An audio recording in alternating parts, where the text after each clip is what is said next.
ओम नमो भगवते वासुदेवाय। ओम नमो भगवते वासुदेवाय।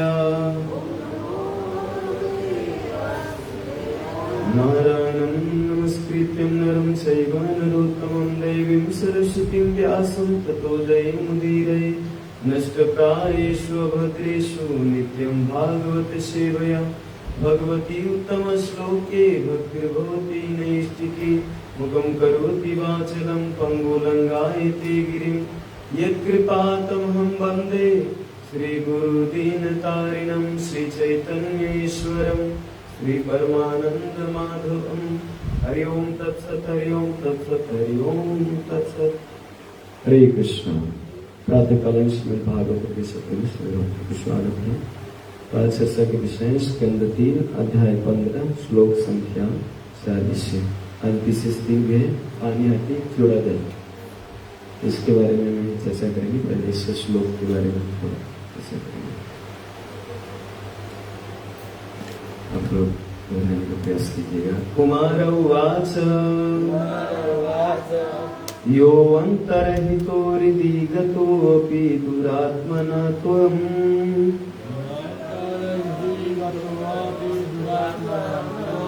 सोऽदैव नो नयनमूलम् अनन्तराद्यः यर्हैव कर्णविवरेण गुहां गतो नः पित्रानुवर्णितरः भवद्भुभवेन।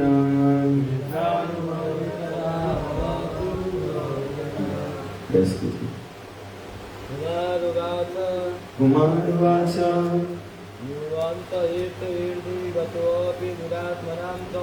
योऽन्तरितो हृदि गतोऽपि दुरात्मकम्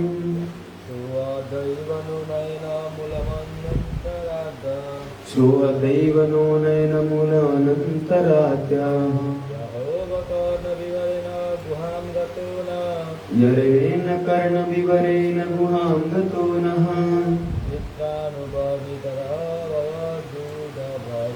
पित्रानुवर्णितरः भवेन। कुमारोवाच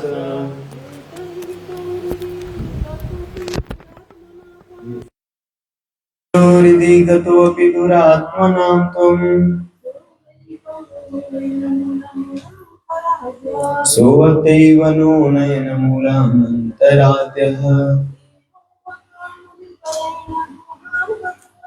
यर्हैव कर्णविवरेण गुहां गतो नः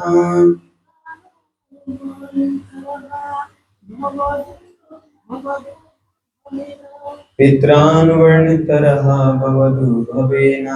धन्यवाद। सौतर्क अनुवाद तात्पर्य श्री वेदांत स्वामी श्री प्रभुपाद की जय। कुमारः ऊचु। कुमारों ने कहा, यह जो अंतर्हित अव्यक्त हृदय में गतः आसीन है, अपि यद्यपि दुरात्मनाम धूर्तों को तुम सह वह अद्य आज एवं निश्चय ही न हमारा नयन मूलम आमने सामने अनंत हे अनंत राध्य प्राप्त किया। यही जब एवं निश्चय ही कर्ण विवरेण कानों से होकर गुहाम बुद्धिगत प्राप्त किया है न हमको पिता के द्वारा अनुवर्णित वर्णन किए गए रहस्य भवतोद्भवेन आपके प्राकट्य से। अनुवाद तात्पर्य इस प्रकार है। कुमारों ने कहा, हे प्रिय प्रभु, आप धूर्तों के समक्ष प्रकट नहीं होते, यद्यपि आप हर एक के हृदय के भीतर आसीन रहते हैं, किंतु जहां तक हमारा संबंध है, हम आपको अपने समक्ष देख रहे हैं। यद्यपि आप अनंत हैं, हमने आपके विषय में अपने पिता ब्रह्मा के द्वारा अपने कानों से जो कथन सुने हैं, वे अब आपकी कृपा पूर्ण प्राकट्य से वस्तुतः साकार हो गए हैं। तात्पर्य, यहाँ पर उन तथाकथित योगियों का वर्णन हुआ है जो अपने मन को निर्विशेष या शून्य पर केंद्रित करते हैं या उसका ध्यान करते हैं। श्रीमद् भागवतम का यह श्लोक उन व्यक्तियों को वर्णन करता है जिनसे आशा की जाती है कि वे ध्यान में संलग्न अति कुशल योगी होंगे, किंतु जो भगवान को अपने हृदय के भीतर आसीन नहीं पाते, ऐसे व्यक्तियों को यहाँ पर दुरात्मा कहा गया है, जिसका अर्थ है अत्यंत कुटिल हृदय वाला या कम बुद्धि वाला व्यक्ति, जो महात्मा को विलोम है, जिसका अर्थ है विशाल हृदय वाला। ऐसे तथा कथित योगी जो ध्यान में लगे रहते हुए भी विशाल हृदय नहीं हैं, वे चतुर्भुजी नारायण रूप को नहीं देख सकते। भले ही भगवान उनके हृदय में वास कर रहे होते हैं, यद्यपि परब्रह्म की प्रथम अनुभूति निर्विशेष ब्रह्म है, किंतु परमेश्वर के निर्विशेष तेज का अनुभव करने से मनुष्य को तुष्ट नहीं हो जाना चाहिए। इस उपनिषद में भी भक्त प्रार्थना करते हैं कि उसकी आंखों से ब्रह्म का चमकीला तेज हटा दिया जाए, जिससे वह भगवान के असली साकार रूप का दर्शन कर सके, इस तरह पूर्णतः संतुष्ट हो सके। इसी तरह यद्यपि भगवान प्रारंभ में अपने चमकीले शरीर के तेज के कारण दृष्टि गोचर नहीं होते, किंतु यदि भक्त निष्ठावान पूर्वक उनका दर्शन करना चाहता है तो भगवान उसके समक्ष प्रकट होते हैं। भगवत गीता में कहा गया है कि भगवान हमारी अपूर्ण आंखों से नहीं देखे जा सकते, नहीं वे हमारे अपूर्ण कानों से सुने जा सकते हैं, नहीं वे अपूर्ण इंद्रियों से अनुभव किए जा सकते हैं, किंतु यदि कोई श्रद्धा तथा लगन से भक्ति करता है तो ईश्वर स्वयं प्रकट होते हैं। यहाँ पर चार मुनियों सनत कुमार, सनातन, सनंदन तथा सनक को निष्ठावान भक्तों के रूप में वर्णित किया गया है। यद्यपि उन्होंने अपने पिता ब्रह्मा के भगवान के साकार रूप के विषय में सुन रखा था, किंतु उन्हें केवल निर्विशेष रूप ब्रह्म ही बतलाया गया था, किंतु वे भगवान के निष्ठा पूर्वक खोज कर रहे थे। अतएव उन्होंने अंततः उनके साकार रूप का दर्शन किया, जो उनके पिता द्वारा बताए गए वर्णन के अनुसार अनुरूप था। इस तरह वे पूर्णतया तुष्ट हो गए। यहाँ वे अपनी कृतज्ञता प्रकट करते हैं कि यद्यपि प्रारंभ में वे मूर्ख निर्विशेषवादी थे, किंतु अब भगवत कृपा से उन्हें उनके साकार रूप को देखने का सौभाग्य प्राप्त हुआ।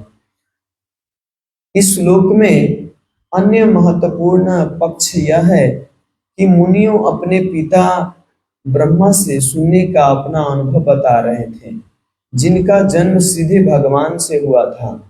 दूसरे शब्दों में भगवान से लेकर ब्रह्मा और ब्रह्मा से लेकर नारद, नारद जी से लेकर व्यास इत्यादि परंपरा को यहाँ स्वीकार किया गया है। क्योंकि कुमारगण ब्रह्मा के पुत्र थे, अतएव उन्हें ब्रह्मा की शिष्य से परंपरा वैदिक ज्ञान सीखने का अवसर प्राप्त हुआ था। इसीलिए निर्विशेष शुभारंभ के बावजूद अंत में भगवान के साकार रूप के साक्षात दर्शन बने। श्रील प्रभुपाद की जय।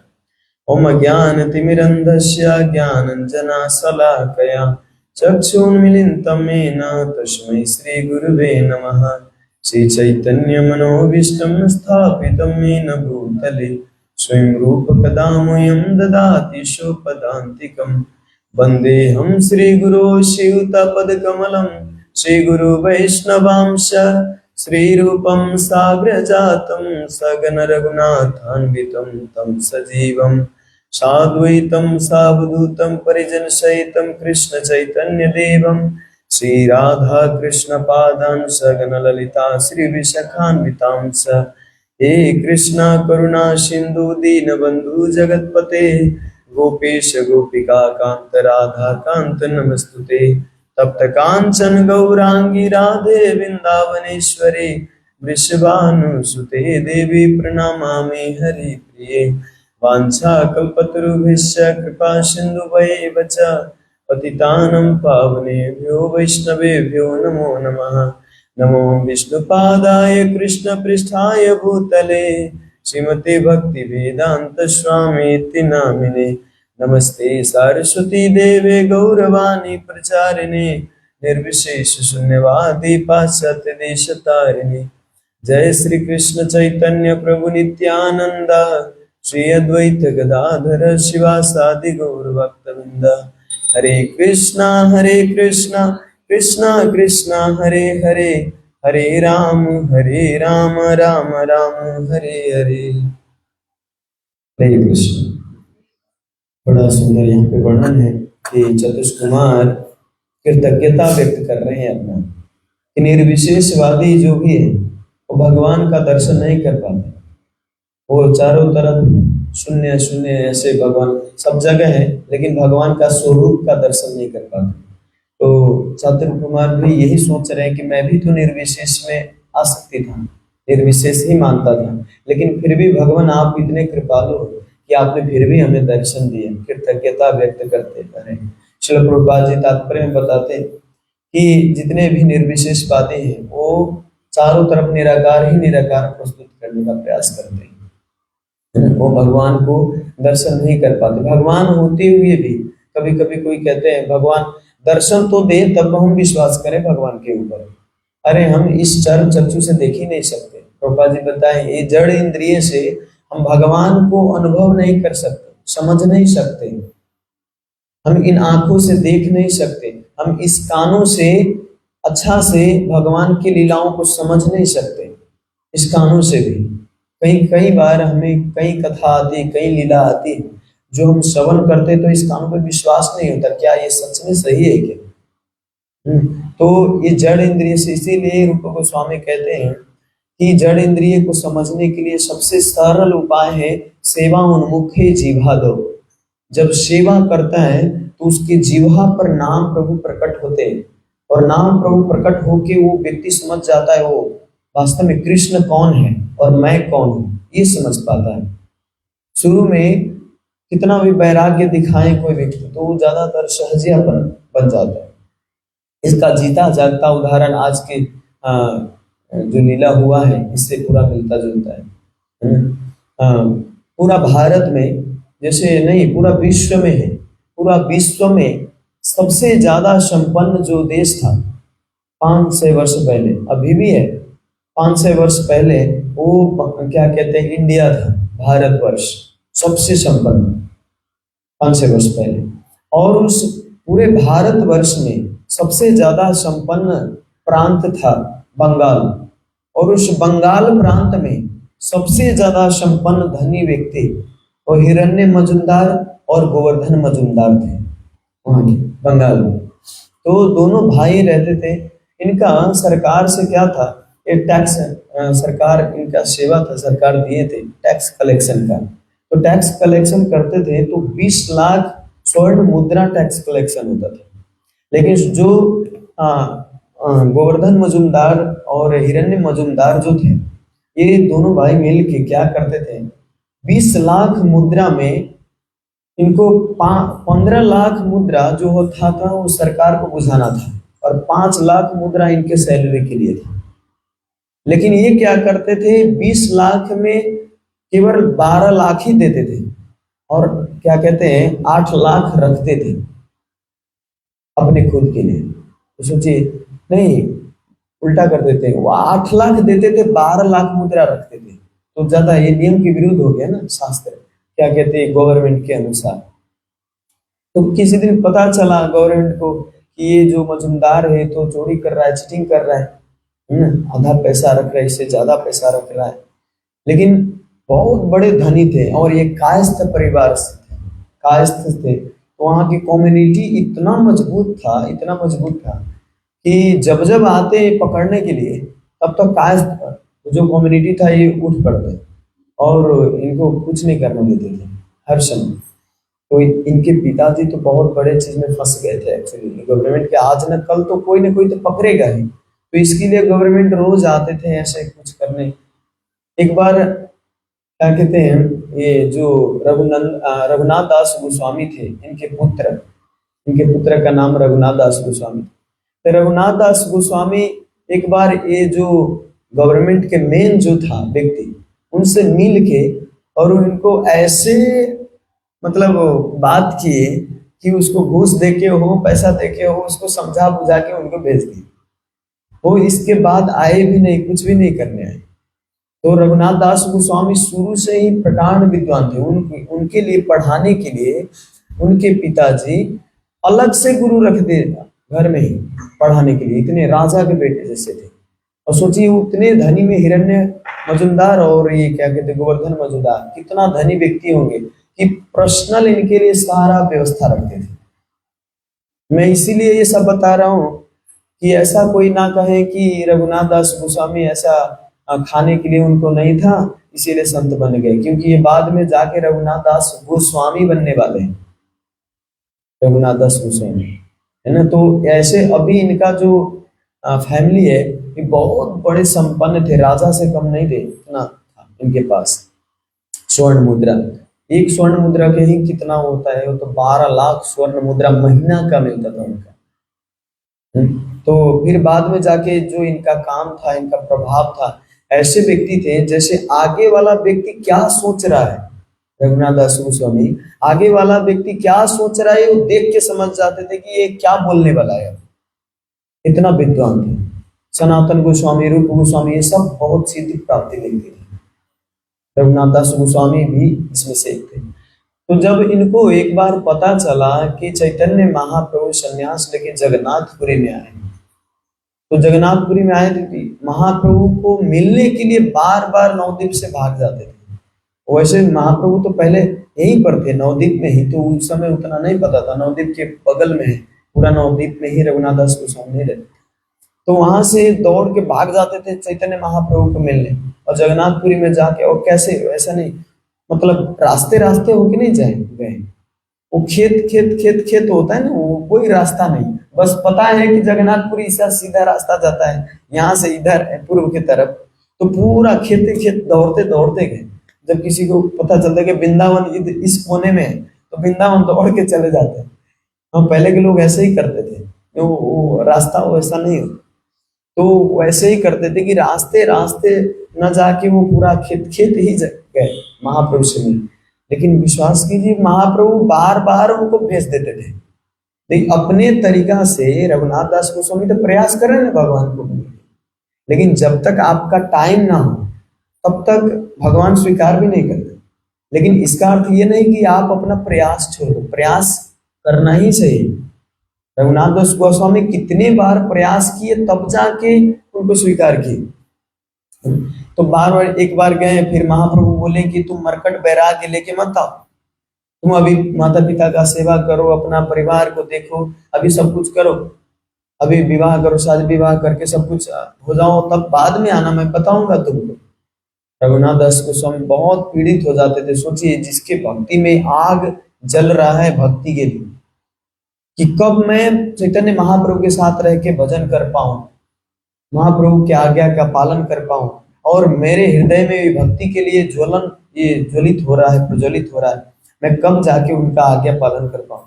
तो ऐसे भक्त को महाप्रभु बार बार भेज देते, बार बार भेज देते। एक बार क्या हुआ, इसी नवद्वीप में एक बार नित्यानंद प्रभु वहां पे अपने एक बहुत बड़ा बट वृक्ष था, उस बट वृक्ष के नीचे बैठे हुए थे अपने सारे पार्षदों के साथ। तो सारे पार्षदों के साथ बैठे थे वहां पे, और नित्यानंद प्रभु कथा कर रहे थे, लेक्चर कर रहे थे, लेक्चर दे रहे थे। नित्यानंद प्रभु जो है ये गुरु तत्व है, ये बलराम जी हैं, स्वयं जो हम कृष्ण बलराम सुनते हैं, ये बलराम नित्यानंद प्रभु के रूप में है। तो गुरु तत्व है, गुरु को छोड़ के अगर कोई डायरेक्ट भगवान से मिलना चाहता है तो यहाँ पे नित्यानंद प्रभु बहुत बड़ी सीख बताते हैं। रघुनाथ दास गोस्वामी को जब पता चलता है कि नित्यानंद प्रभु हमारे गांव के नजदीक में यहाँ पे कथा कर रहे हैं, तो जाते हैं मिलने उनसे। जब मिलने जाते तो गंगा के किनारे पे उधर वट वृक्ष के नीचे कथा कर रहे हैं, बहुत दूर से ही, लगभग कम से कम 1 किलोमीटर दूर से ही देख रहे हैं। पहले तो इतना घर मकान बड़ा बड़ा नहीं था, तो दूर से ही दिखते थे कि वहां पे कथा हो रहा है। तो दूर से ही प्रणाम की नित्यानंद प्रभु को, और वहां पे जितने पार्षद लोग थे नित्यानंद प्रभु के, वो देख लिए कि रघुनाथ दास गोस्वामी आ रहे हैं। तो एक भक्त बोले, नित्यानंद प्रभु रघुनाथ दास गोस्वामी आ रहे हैं, जो सबसे बड़े मजुमदार के बेटे हैं, बहुत बड़े धनी व्यक्ति हैं। रघुनाथ दास गोस्वामी को तो ऐसा कुछ होता नहीं था। अब एक बार नित्यानंद प्रभु बोले उनको वहीं पर से, ए चोर चोर, तू दूर से प्रणाम कर रहा है, चोरी करता है तू, इधर आ इधर आ। उधर बुला के नित्यानंद प्रभु, चोर सोचिए किसी को चोर चोर कहने मतलब कितना वो लगेगा, लेकिन रघुनाथ दास गोस्वामी को प्रसन्नता हो रहा था। नित्यानंद प्रभु ऐसे बोल रहे थे चोर चोर करके। अब बोले कि इधर आओ, चोर कहीं का, और आके और अपना जो चरण था ये लात उनके सिर पर रख के और कहते चोरी करता है तो, और लात रख के उनको ऐसे धमकाने का ऐसे प्रयास किया। रघुनाथ दास गोस्वामी प्रेम के विवल में नाचने लगे वहां। बोले कितना सौभाग्य है कि शेषनाग भगवान जो स्वयं गुरु तत्व है, उनका चरण अपने सिर पर रखने के बाद हम तो उनका दर्शन नहीं कर पाते, उनका चरण उनके सिर पे रखना कितना, जैसे बलि महाराज, उनका एक्चुअली ये सारा जितना वृतांत था, ये तीनों लोग को नाप दिए भगवान वामन देव। बलि महाराज की ये इच्छा मतलब ले लिए तो ठीक है, वो तो छोड़ सकते थे ना, लेकिन बलि महाराज अंतिम इच्छा करते हैं कि नहीं प्रभु आपने सारा संपत्ति तो ले लिया, लेकिन जो संपत्ति का मालिक है उसको ही आप छोड़ दिए, तो पहले संपत्ति को मालिक को भी आप ले लेंगे तब आपकी पूर्णता होगी। तो बलि महाराज बोले कि इस सिर पे रख दीजिए आपका चरण, इसके बाद ही पूर्ण हो जाएगा। तो खास में चरण प्राप्त करने के लिए वो ऐसा कर रहे थे बलि महाराज। भक्त का कोई भी बहाना चाहिए भगवान के लिए, जैसे क्या कहते केवट था, केवट जब था तो उनका काम ही था केवटिंग, मतलब सागर को पार कराना अपने नाव में बैठा के। तो भगवान राम जब गए तो वहां पे बोले कि जब देखे दर्शन करके, तो ये केवट कहता है कि मैंने सुना हूं कि आपके ये चरण धूली जो है, ये चरण धूली छू के ये तो पत्थर भी स्त्री बन जाती, कहीं जे ये मेरा नाव भी कहीं स्त्री बन गया तो मेरा तो जीना तबाह हो जाएगा। क्यों? क्योंकि एक स्त्री तो पहले से घर में है, उसको पालन पोषण करना कितना मेहनत लग रहा है, और ये तो नाव है, ये नाव अगर स्त्री बन जाएगा तो कमाने का रास्ता भी चला गया और फिर ऊपर से खर्च भी बढ़ जाएगा। तो इसीलिए आपके चरण के जो धूली है, ये चरण के धूली के महात्म्य मैं जानता हूं, ऐसे में आपको इस पे बैठने नहीं दूंगा, पहले आपके चरण को धोऊंगा अच्छा से, और धो के केवल छोड़ूंगा नहीं, ऐसे फेंकूंगा नहीं, पीऊंगा फिर कि इसका प्रभाव है या नहीं, फिर आपको बैठाऊंगा यहाँ। अगर प्रभाव होगा तो मेरे ऊपर होगा ना, तो इसीलिए पहले धो के और इसको पान करूंगा, और मैं अगर स्त्री नहीं हुआ तब जाके आपको बैठाऊंगा। तो मतलब ये सब बहाना बना के केवट भगवान के चरणों के जल को धो, क्या कहते चरण को धो के उनको पान करना चाहते। तो भक्त को कैसे भी बहाना चाहिए। जैसे कभी कभी महाराज जब आते हैं, हमारे सन्यासी महाराज, तो उनको प्रसाद जब सर्व करते हैं तो ऊपर से पहले ही से ज्यादा रख देते हैं, सब कुछ ज्यादा ज्यादा आइटम, दाल भी ज्यादा, भात भी ज्यादा, ऐसे मिठाई भी ज्यादा, सब कुछ ज्यादा ज्यादा, क्योंकि महाराज तो इतना खाएंगे नहीं, और नहीं खाएंगे तो महाप्रसाद छूटेगा, महाप्रसाद छूटेगा तो सबको बटेगा। तो इस भाव से भक्त लोग ज्यादा रखते हैं। तो ऐसे ही भक्त देखिए, किसी न किसी बहाना से वैष्णव के कृपा प्राप्त किए बिना कोई भगवान को मिल ही नहीं सकता। तो यहाँ पे नित्यानंद प्रभु बहुत बड़ा सीख दे रहे हैं कि अगर कोई गुरु बनाए बिना अगर कोई वृंदावन भी जाता है, जगन्नाथपुरी भी जाता है, अगर कोई कहता है कि मैं केवल और केवल भगवान को मानता हूँ और कोई किसी में कोई शुद्ध है ही नहीं है, जैसे आजकल आप सुन रहे होंगे ऋत्विकवाद, तो ऋत्विकवाद में वो कहते हैं कोई शुद्ध है ही नहीं है, श्रील प्रभुपाद जी शुद्ध है, श्रील प्रभुपाद के बाद कोई शुद्ध नहीं। जो अच्छा लीडर है वही अच्छा लीडर बना सकता है ना, जो अच्छा गुरु है वही अच्छा गुरु बना सकता है। तो वो कहते नहीं श्रील प्रभुपाद मात्र केवल शुद्ध है, उनके शिष्य सब शुद्ध नहीं। तो ये मूर्खतापूर्ण बात है वास्तव में, है ना। जो शुद्ध भक्त है वो शुद्ध भक्त बना सकते हैं ना, है ना। चैतन्य महाप्रभु थे तो चैतन्य महाप्रभु का इसका अर्थ कोई पार्षद भी शुद्ध नहीं है क्या? चैतन्य महाप्रभु भगवान थे, उनके पार्षद एक एक दिग्गज वैष्णव थे जो साक्षात मंजरी सब थे। तो ये मूर्खतापूर्ण बातें हैं कि भगवान के और ये भक्त के पार्षद शुद्ध नहीं है। हमारे लेवल से वो बहुत सारे शुद्ध है। अगर आप सोचते हो कि मैं शुद्ध हूं, ये शुद्ध नहीं है, इतने सालों से सेवा किया हुआ व्यक्ति, तो ये आपकी मूर्खता है। वैष्णवता का सबसे बड़ा गुण है कि वो विनम्र होता है। जितना वो सेवा करता जाता है, पुजारी सेवा हो या पोछा की सेवा हो या क्लास का सेवा हो, उसके अंदर विनम्रता होती है। विनम्रता नहीं तो सोचिए कि आपका प्रगति नहीं, आपका अहंकार बढ़ रहा है। कोई भी सेवा करके अगर दान भी दे रहे हो, दान दे के अगर अहंकार बढ़ रहा है तो मत कीजिए, आप रहो जगह। तो उससे विनम्रता आनी चाहिए, है ना। तो नित्यानंद प्रभु वास्तव में यहाँ पे रघुनाथ दास गोस्वामी को इतना धनी होते हुए भी सब शिक्षा दे रहे हैं रघुनाथ दास गोस्वामी कि ऐसा करना ये मूर्खता होगी और तुम चोर जैसे कर रहे हो कि गुरु को छोड़ के और केवल भगवान को स्वीकार करना चाह रहे हो, भगवान से मिलने का प्रयास कर रहे हो, ये चोर जैसा कार्य है। नित्यानंद प्रभु उनको आज्ञा देते हैं कि जितने भी यहाँ पे मेरे पार्षद हैं, वो जानते थे रघुनाथ दास गोस्वामी के हृदय को कि कितना उनके प्राप्त करने की, भगवत प्राप्त करने की कितनी लालसा है। तो गुरु कभी आपको आक्षेप करेगा ही नहीं प्रभु जी।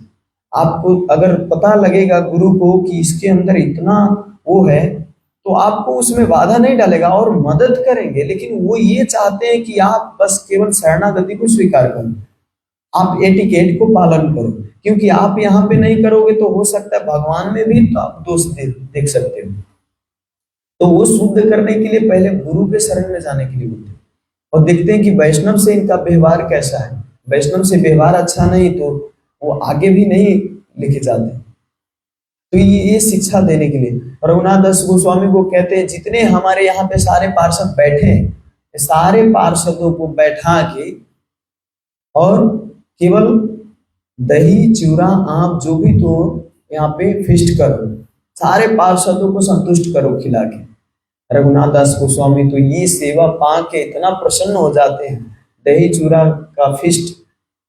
रघुनाथ दास गोस्वामी अपने जितने भी सारे पार्षद होते हैं सबको बोलते हैं, अपने नौकर सबको, कि जाके बाजार में जितना चिवड़ा है और जितना दही है और जितना आम है, ये सारे को किन के ले आओ।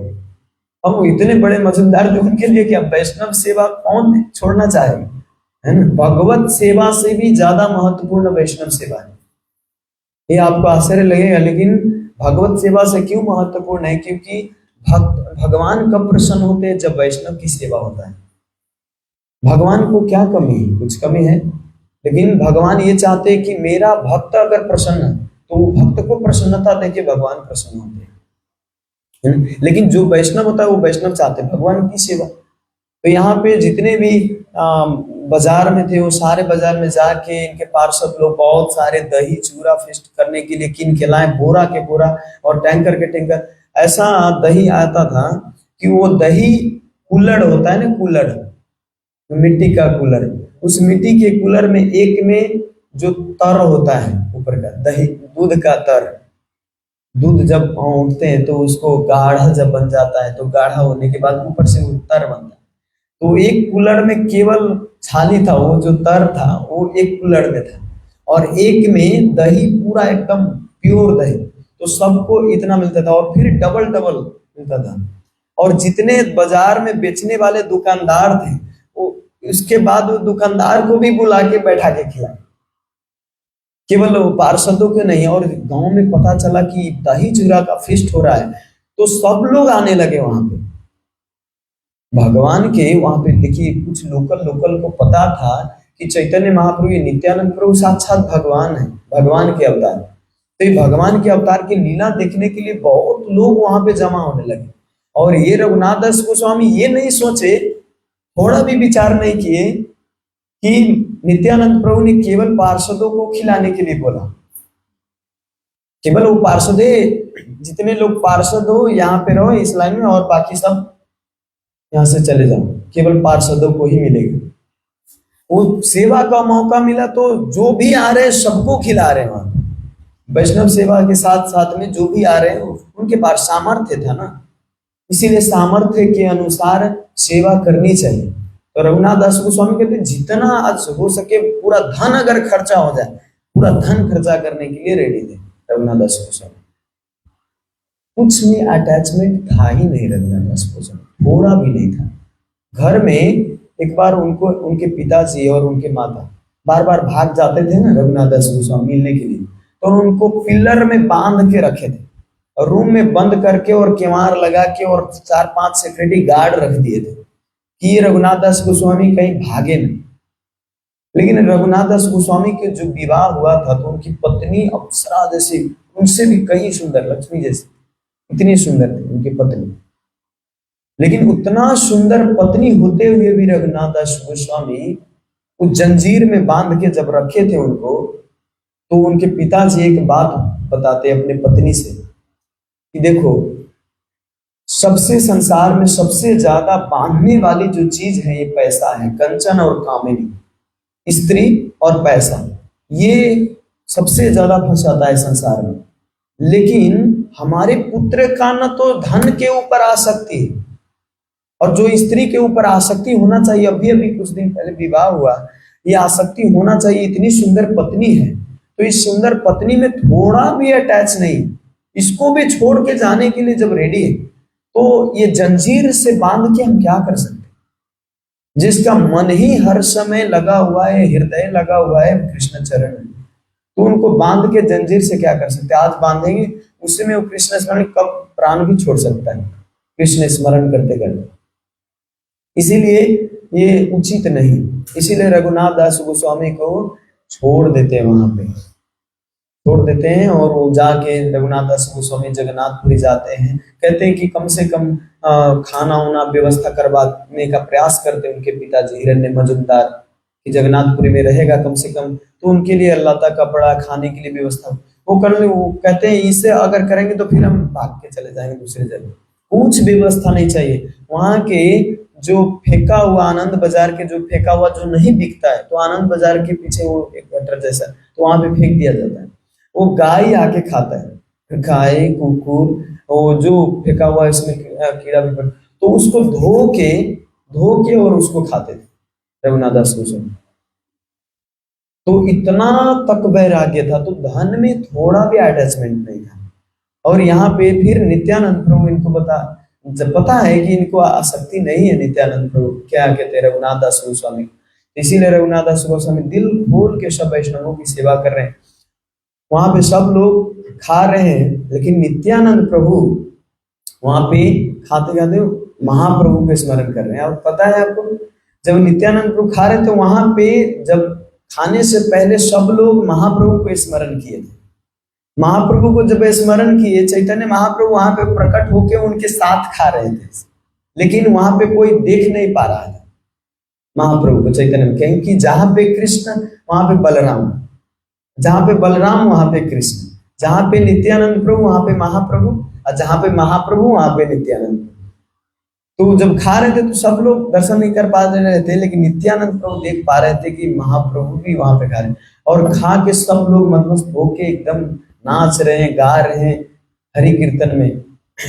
तो वहां पे रघुनाथ दास गोस्वामी परम संतुष्टि मिलता है, तब जाके उनको आशीर्वाद देता है नित्यानंद प्रभु की, जल्द ही तुम महाप्रभु को अब प्राप्त करोगे, अब तुम जाके छोड़ के जा सकते हो। तब जाके चैतन्य महाप्रभु को उनको दर्शन देने के लिए, और चैतन्य महाप्रभु को दर्शन दिया, आलिंगन की, जो मिलने के लिए इतना वो थे, तब जाके अंदर से एक संतुष्टि आए। मैं कई भक्तों के देखता हूँ, सच है, मेरे ये लाइफ का रियलाइजेशन, कई भक्तों को देखता हूँ कि ज्यादा भावुकता में आगे वृंदावन चले जाते हैं छोड़ के, है ना। ये अपने एक अरे क्या है ये सब, तो ज्यादा मैनेजमेंट में फंसा हुआ व्यक्ति जाके वृंदावन में भजन करे। 5-10 वर्ष जब बीत जाता है वृंदावन, तब उसको रियलाइज होता है कि मैंने जो वैष्णव संग कर रहा था उसी में मेरा ये चेतो दर्पण मार्जन हो रहा था, मेरे हृदय का शुद्धिकरण हो रहा था। मैं आया इधर और ज्यादा ब्रजवासी के ऊपर वैष्णव के प्रति मैं अपराध कर, इससे और ज्यादा गर्हित और पश्चाताप करके फिर वो जीरो लेवल से शुरू करना पड़ा। जैसे रघुनाथ दास गोस्वामी इतना प्रयास किए, फिर जाके नित्यानंद प्रभु उनको फिर मिलाए ना। तो ऐसा है, हमारे स्थिति के अनुसार, हमारे जो लेवल है उस लेवल के अनुसार हमारे क्या कहते हैं, हमारे अगल बगल में जो वैष्णव रहता है वो भगवान पहले से बना के रखते हैं कि इसके लिए यही अच्छा है, इसीलिए आपके बगल में ऐसा व्यक्ति रहता है आपको शुद्ध करने के लिए। जब आप एक लेवल बढ़ जाओगे, आपको लगे हाँ सच में वो लेवल का आप भक्त हो गए और राग मार्ग के रसिक भक्त, तो आपके पास रसिक भक्त ही दिखेगा और वैसा ही भक्त रहेगा। लेकिन आप अपने आप को उन्नत भक्त मानते हो और देखते हो कि ये भक्त तो उतना उन्नत नहीं, मैं उन्नत भक्तों के साथ हूँ।